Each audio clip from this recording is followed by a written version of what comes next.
Vous savez, le fait est que la grande majorité des parents et grands-parents désirent laisser un héritage à leurs enfants et petits-enfants. Il n'y a pas de mal à ça, je crois que le livre des Proverbes le recommande. Tant de parents travaillent dur, investissent sagement, se privent même de choses afin de laisser quelque chose à leur postérité. Mais j'ai vu aussi, de mes propres yeux, comment l'argent vite gagné a ruiné plus d'une vie quand on l'hérite sans travailler. Un jeune a dit « L'économie est une vertu qui est bonne pour l'ancienne génération ». Et cette semaine, j'ai lu quelque chose sur un jeune homme qui a à peine travaillé un jour toute sa vie et qui espérait que quand son oncle mourrait, quand son oncle très riche mourrait, il lui laisserait une très grande fortune. Et quand l'oncle riche est décédé, son testament comportait une clause pour son neveu paresseux. Elle disait « Je laisse en héritage à mon neveu bien-aimé tout l'argent qu'il me devait. »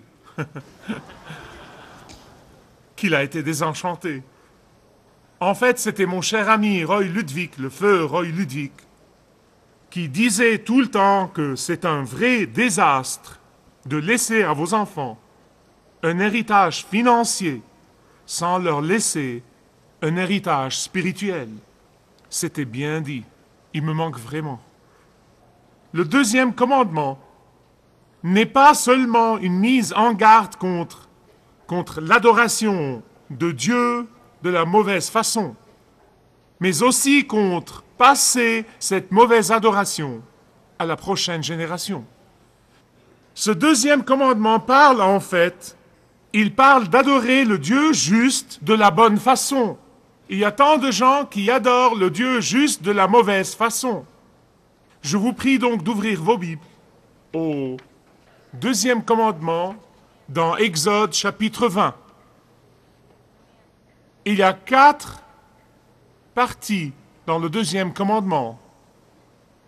Premièrement, il y a le principe ou l'ordre ou la règle. Deuxièmement, il y a les prémices, c'est-à-dire la raison de la règle ou de l'ordre.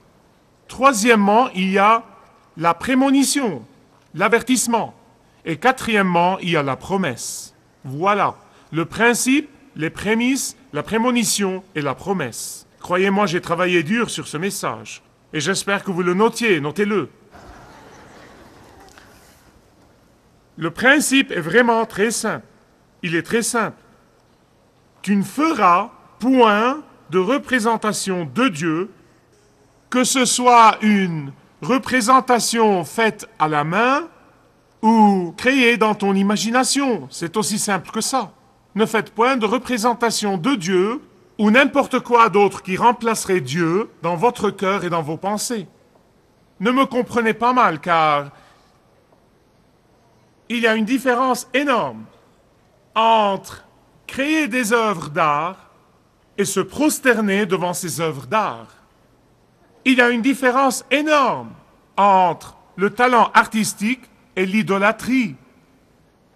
Voilà pourquoi la deuxième partie de ce commandement, la deuxième partie dit « Tu ne te prosterneras point devant elles et tu ne les serviras point. » Que cette prosternation soit de nature physique ou qu'elle soit une prosternation du cœur et de l'esprit ne change rien. Les deux sont défendus.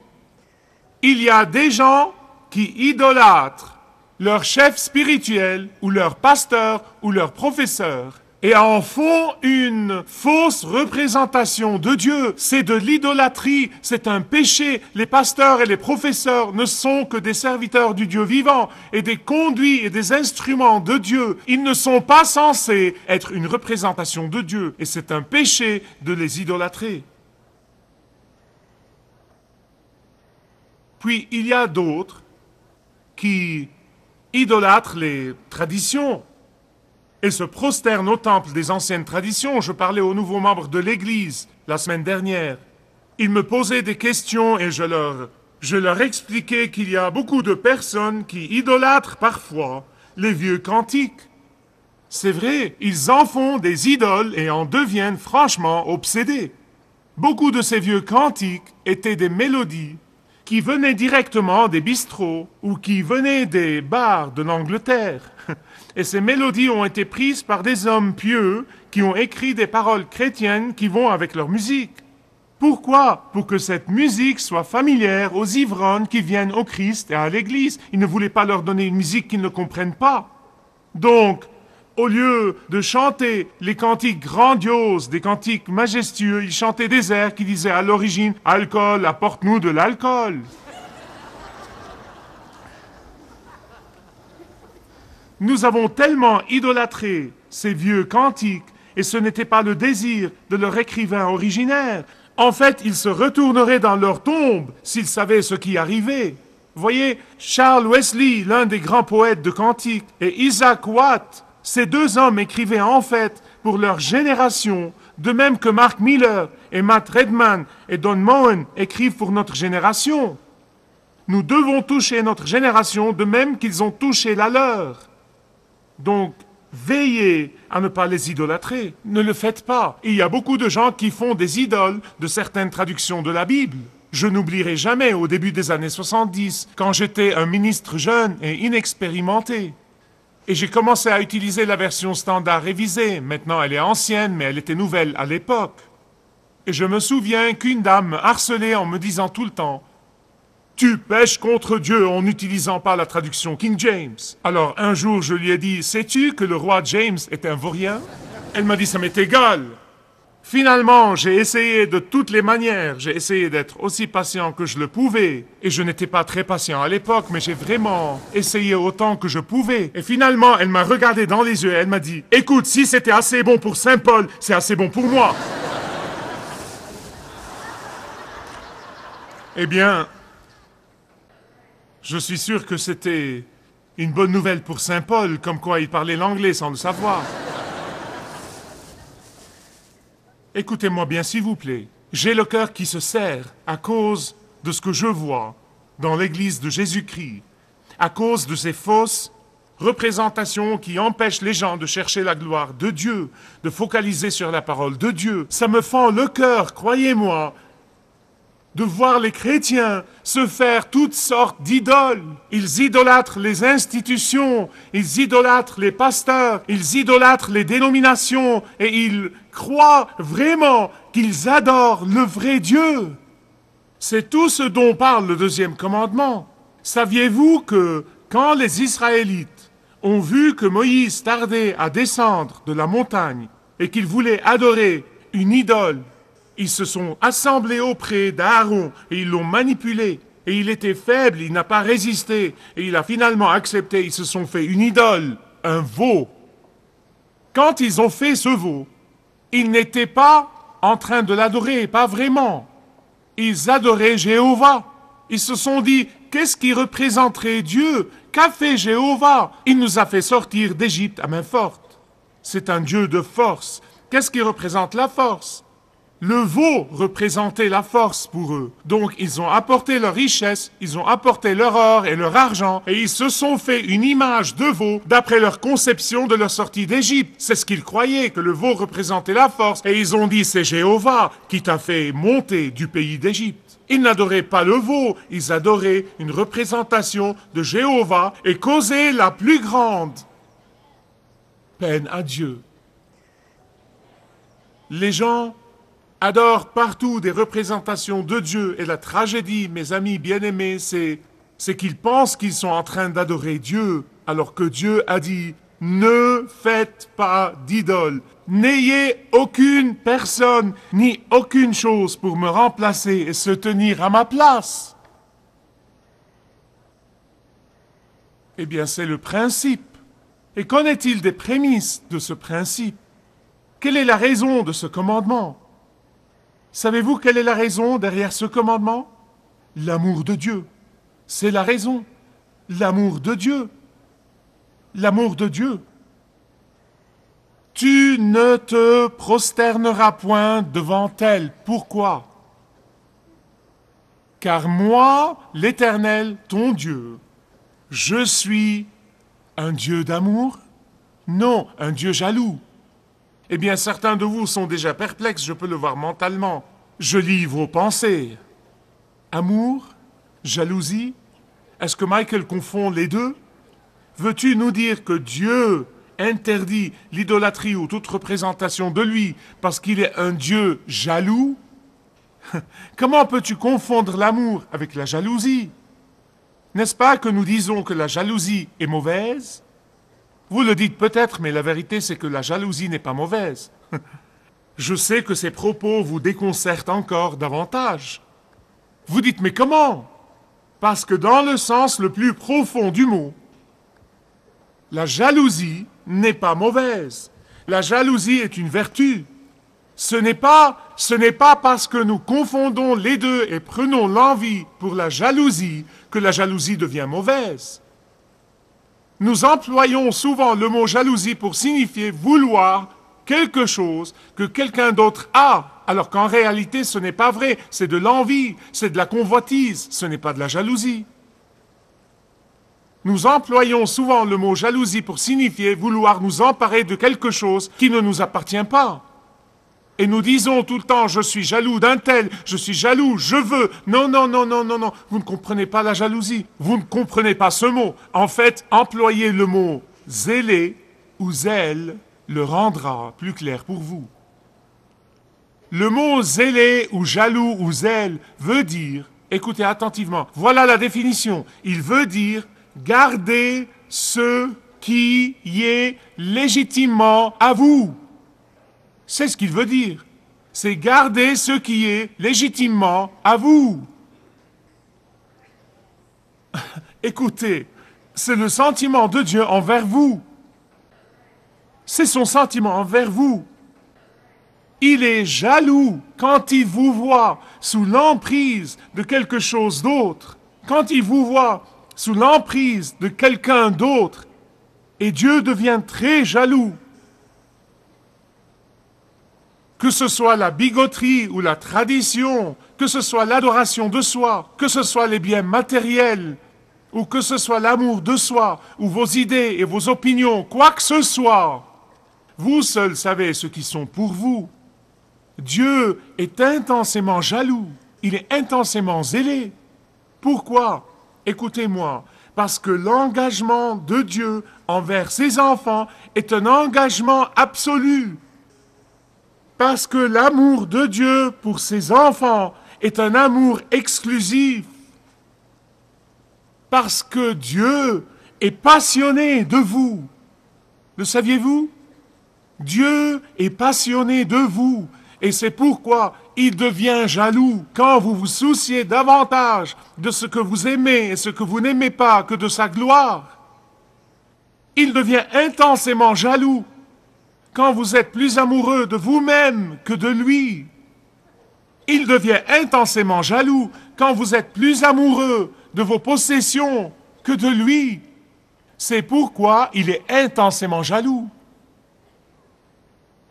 Bien sûr, du point de vue humain, la jalousie peut être un manque d'assurance et peut être possessive et intense. Mais du point de vue de Dieu, sa jalousie est pure, elle est sainte, elle est juste. La jalousie de Dieu est une jalousie protectrice. Quelqu'un a dit que la jalousie, c'est l'amour de Dieu qui se protège tout seul. Et j'aime ça. Quel mari ou quelle épouse ne se sentirait pas jaloux quand il voit son époux dans les bras de quelqu'un d'autre? Qui? C'est impossible, à moins que son amour ne soit pas vrai. J'ai essayé d'imaginer dans mon esprit, en préparant ce message, j'ai essayé d'imaginer que j'avais une photo d'une autre femme et que je l'ai posée sur ma table de chevet. Et ma femme m'a dit, qui est-ce? Et je lui dis, ne t'en fais pas, à quelqu'un avec qui j'ai passé quelques heures. Vous savez? Imaginez sa réaction. Elle va enlever l'auréole de sa tête et l'enrouler autour de mon cou. Et elle aura toutes les raisons de le faire, non? Amen. Je le dis pour chacun de nous. Le principe, les prémices. Ensuite, nous avons la prémonition et la promesse. Quelle est la prémonition, là? Quel est l'avertissement? La prémonition ou l'avertissement est le suivant. Si nous persistons Dieu est aimant, il est patient, il est gentil et il attend et attend et attend. Mais si vous persistez à violer le deuxième commandement, il dit que non seulement vous souffrirez, mais votre postérité souffrira aussi. Savez-vous ce qu'est l'idolâtrie? Savez-vous ce que fait l'idolâtrie? Écoutez-moi. L'idolâtrie prend quelque chose de bon et le déforme. L'idolâtrie prend quelque chose qui appartient à Dieu et l'utilise contre Dieu. Voilà ce que fait l'idolâtrie. Plus d'une église rejette aujourd'hui les 10 commandements, en disant, est-ce possible qu'un Dieu aimant punisse les enfants à cause du péché de leurs parents? Maintenant, bien sûr, vous devez comprendre le principe biblique. Ces églises supposent que les parents pêchent, mais que les enfants sont innocents. C'est une supposition, c'est une fausse supposition. Le principe général est le suivant. Les enfants imitent souvent leurs parents. Les enfants font souvent ce que font leurs parents. Non pas ce qu'ils disent, mais ce qu'ils font. Les enfants sont souvent influés par l'avis des parents. En d'autres termes, une génération donne le ton spirituel à la prochaine génération. Mais ce n'est pas aussi simple que ça. Ce n'est pas aussi simple que ça. Dieu tient les familles pour responsables de leur conduite comme famille. Ne me comprenez pas mal. La Bible ne nie pas la responsabilité individuelle. En fait, le livre du prophète Ézéchiel dans l'Ancien Testament dit « L'âme qui péchera, c'est celle qui mourra ». Dieu tient les individus pour responsables. Mais il y a quelque chose d'autre que vous ne devez jamais manquer au sujet de cette prémonition ou de cet avertissement. Dieu a dit qu'il jugera la 3e et la 4e génération de ceux qui le haïssent. Les gens n'aiment pas ces paroles de Dieu et ils commettent l'erreur de penser, vous savez, le péché des parents ne devrait pas être visité sur les enfants. Mais souvent, le principe, bien sûr, est que les parents qui haïssent Dieu engendrent des enfants qui haïssent Dieu. Laissez-moi vous donner une illustration de l'histoire. Il y a longtemps, il y avait 2 familles en Amérique. Jonathan Edwards, le grand pasteur, et il y avait aussi un homme du nom de Max Jacques, J-U-K-E-S. Écoutez, nous savons tous qui était Jonathan Edwards. Max Jacques était un criminel, c'était un ivrogne, il avait toujours des ennuis. Et les deux ont vécu à la même époque. Max Jacques a eu en fait 1026 descendants, dont 300 personnes ont fait de la prison, et dont 190 étaient des prostituées, et dont 680 étaient alcooliques. Par contre, Jonathan Edwards, le grand homme de Dieu, avait 929 descendants, dont 430 étaient ministres de l'Évangile, 86 professeurs d'université, 13 présidents d'université, 75 très bons écrivains, 7 élus au Congrès américain et 1 vice-président des États-Unis. Allez me dire que nous n'influençons pas les générations par ce que nous faisons. Écoutez, le père qui maudit Dieu va engendrer un fils qui maudit Dieu. La mère qui s'adore elle-même va engendrer une fille qui s'adore elle-même. Mais ça ne veut pas du tout dire, écoutez-moi, ça ne veut pas du tout dire que la grâce de Dieu ne peut pas envahir les personnes les plus destructives dans les familles et amener les gens à lui quand sa grâce submerge leurs péchés. Ça ne veut pas du tout dire ça. Je connais des gens qui viennent de familles invétérées dans le péché et pourtant par la grâce de Dieu, ils sont les trophées de la grâce et je m'en réjouis vraiment. Mais la règle est la suivante. Les parents qui haïssent Dieu engendrent des enfants qui haïssent Dieu. Quand Dieu nous donne un principe ou une règle, il nous donne une raison à l'appui. Et quand il nous donne la raison à l'appui, il nous donne la prémonition, il nous avertit, il nous met en garde. Et finalement, ce que j'aime surtout, c'est qu'il nous donne une promesse. Je mourrais d'impatience d'arriver à cette partie, parce que j'aime cette partie du commandement. Avez-vous remarqué qu'il s'agit de 3 et 4 générations contre 1000 générations de bénédictions? Franchement, un type comme moi qui a raté les mathématiques aime ces chiffres. Je m'occuperai de ces chiffres avec plaisir. Ouh là là! Le jugement va jusqu'à la 3e et peut-être la 4e.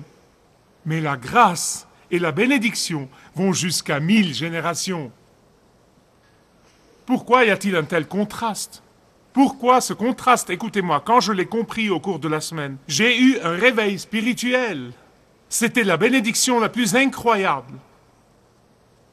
Il y a un contraste entre le jugement de Dieu sur 3 ou 4 générations et la bénédiction de Dieu sur 1000 générations, parce que le jugement n'est pas la nature de Dieu. Dieu juge par exaspération. Après avoir épuisé sa grâce, après avoir épuisé sa patience et épuisé sa miséricorde, finalement, à contre-cœur, il dit, il faut que le jugement ait lieu.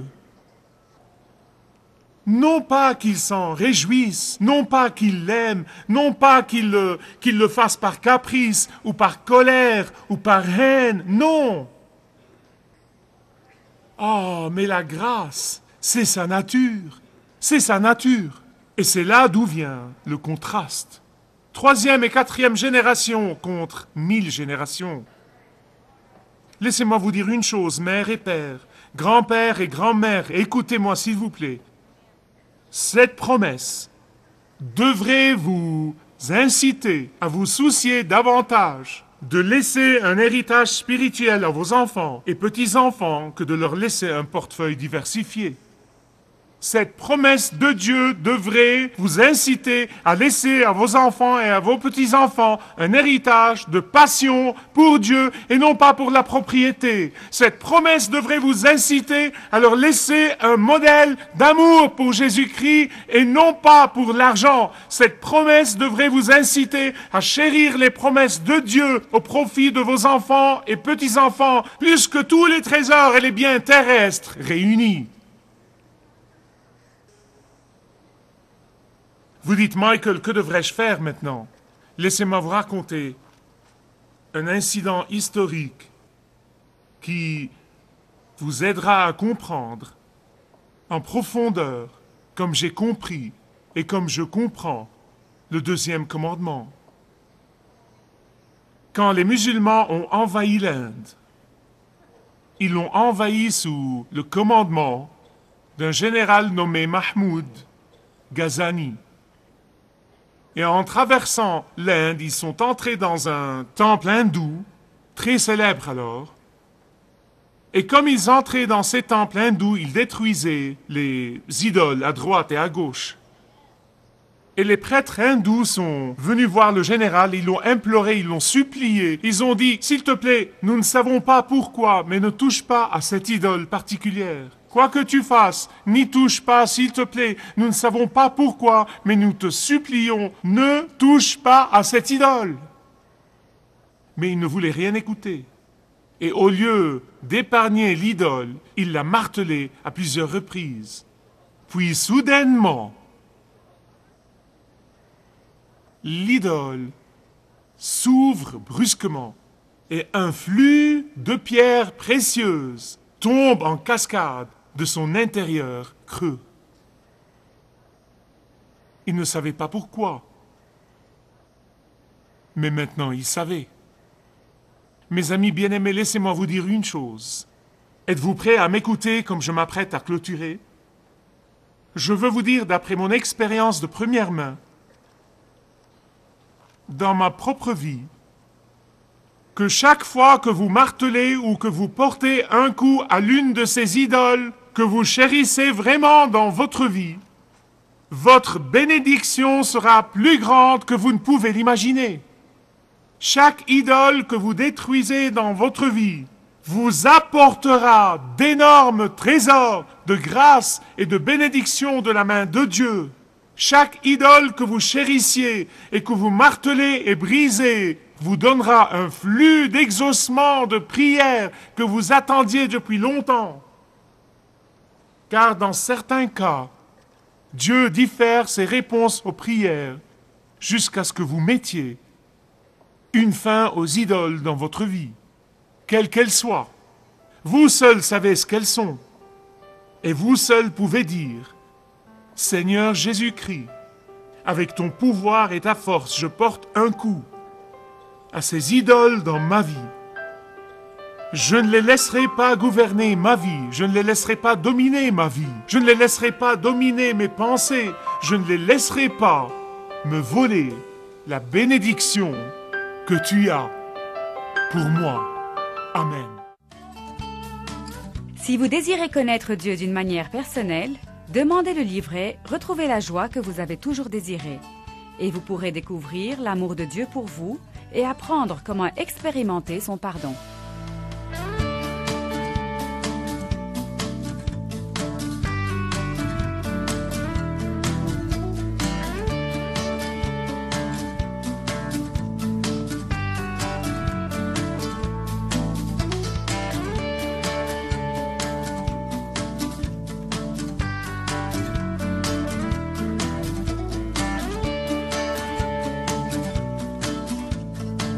Si vous avez une relation personnelle avec Dieu et vous êtes intéressé à marcher plus intimement avec lui, demandez le livret « 7 pas sur le chemin de la foi » qui vous guidera dans une relation plus profonde avec votre Père Céleste. Demandez votre livret gratuit.